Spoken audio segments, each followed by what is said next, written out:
Robert Godfrey, and two fluffy owls. Once upon a time there was a courageous boy called Robert Godfrey. He was on the way to see his best friend Maud when he decided to take a shortcut through Greenwood Forest. It wasn't long before Robert got lost. He looked around, but all he could see were trees. Nervously, he fell into his bag for his favorite toy. But George was nowhere to be found. No, Robert began to panic. He felt sure he had packed George.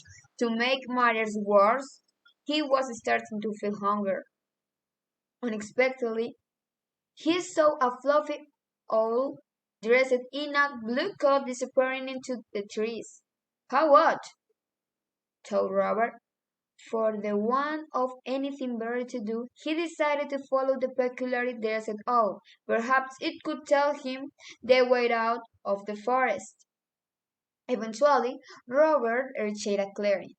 In the clearing were three houses, one made from sweet potatoes, one made from pixies, and one made from macarons. Robert could feel his tummy rumbling. Looking at the houses did nothing to ease his hunger. Robert looked at the roof and the closest house and wondered if it would be rude to eat somebody else's chimney. Obviously, it would be impolite to eat a whole house, but perhaps it would be considered acceptable to nibble the odd fixture or lick the odd fitting in a time of need. A cackle broke through the air, giving Robert a fright. A witch jumping into the space in front of the houses. She was carrying a cage. In the cage was George. George! Shouted Robert. He turned to the witch. That's my toy! The witch just started. Give George back! Cried Robert. Not on your Neely, said the witch. At least let George out that cage. Before he could reply, two fluffy owls rushed in from a footpath on the other side of the clearing. Robert recognized the one in the blue coat that he'd seen earlier. The witch seemed to recognize him too. Hello, Big Owl, said the witch. Good morning, the owl noticed George. Who is this? That's George, explained the witch. Oh, George will look lovely in my house. Give it to me, demanded the owl. The witch shook her head. George is staying with me. Excuse me? Robert interrupted. George lives with me, and not in a cage. Big Owl ignored him. Is there nothing you'll trade? He asked the witch. The witch thought for a moment. He said, I'd like to be entertaining. I'll release him to anybody who can eat a whole front door. Big Owl looked at the house made from macarons and said, No problem. I could eat an entire house made from macarons if I wanted to. That's nothing, said the next owl. I could eat two houses. There's no need to shout off, said the witch. Just eat one front of the door and I'll let you have. Robert watched, feeling very worried. He didn't want the witch to give George to Big Owl. He didn't think George would like living with a fluffy owl away from his house and all his other toys. The other one always watched while Big Oils put on his bib and withdrew a knife and fork from his pocket. I'll eat this whole house, said Big Oil. Just you watch. Big Oil pulled off a corner of the front door of the house made from pigs as he pulled it down smiling and went back for more and more and more. Eventually, Big Oil started to get bigger, just a little bigger at first.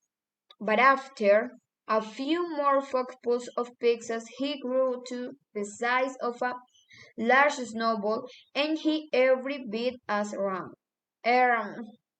I don't feel too good, said Big Owl. Suddenly, he started to roll.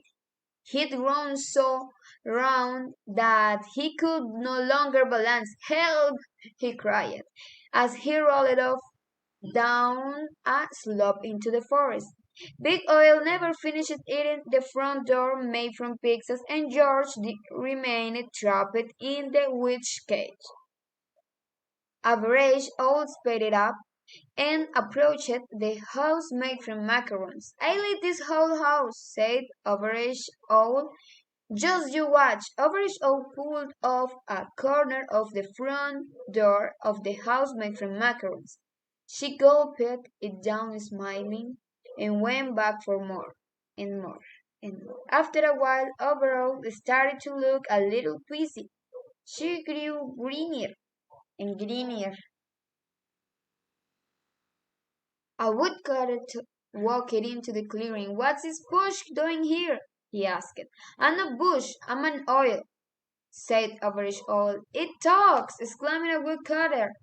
Two stocking bushes are the worst kind. I'd better take it away before somebody gets hurt. No, wait, cried Average Oil, as the woodcutter picked her up, but the woodcutter ignored her cries and carried the owl away under his arm.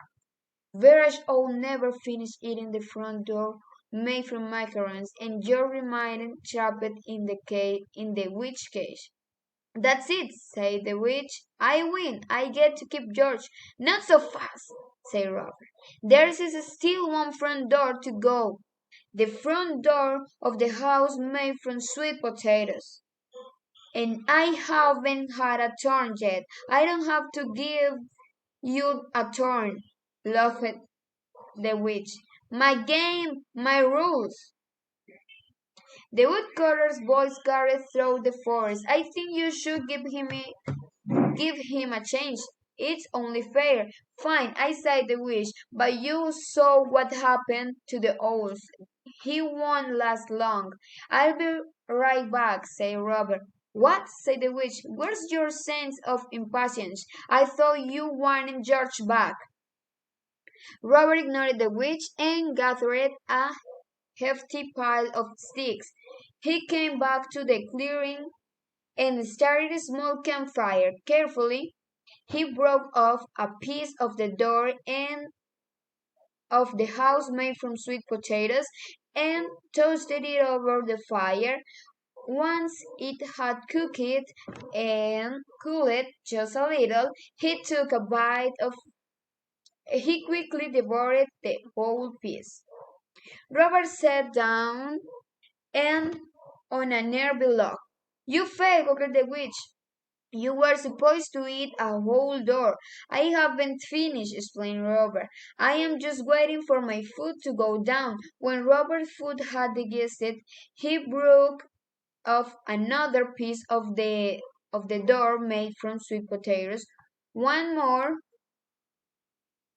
Once more, he toasted his food over the fire and waited for it to cool just a little.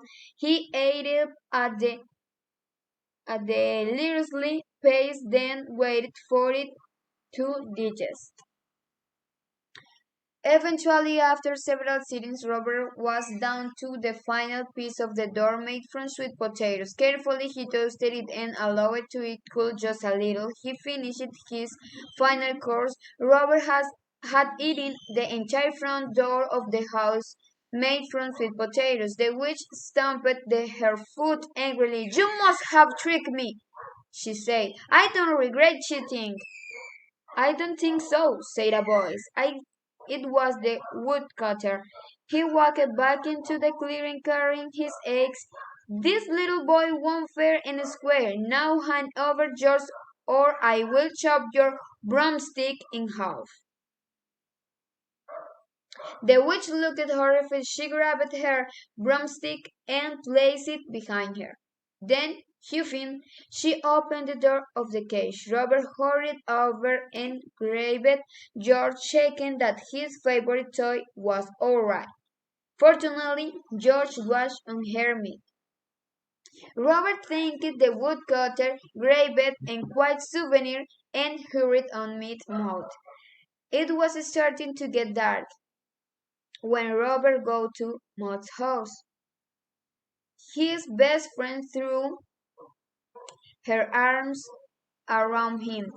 "I was so worried," said Maud. "You are very late." As Robert described his day, he could tell that Maud didn't believe him, so he grabbed a napkin from his pocket. "What's that?" asked Maud. Robert ungraved a doorknob made from pixels. "Pudding," he said. Maud almost fell off her chair. The end.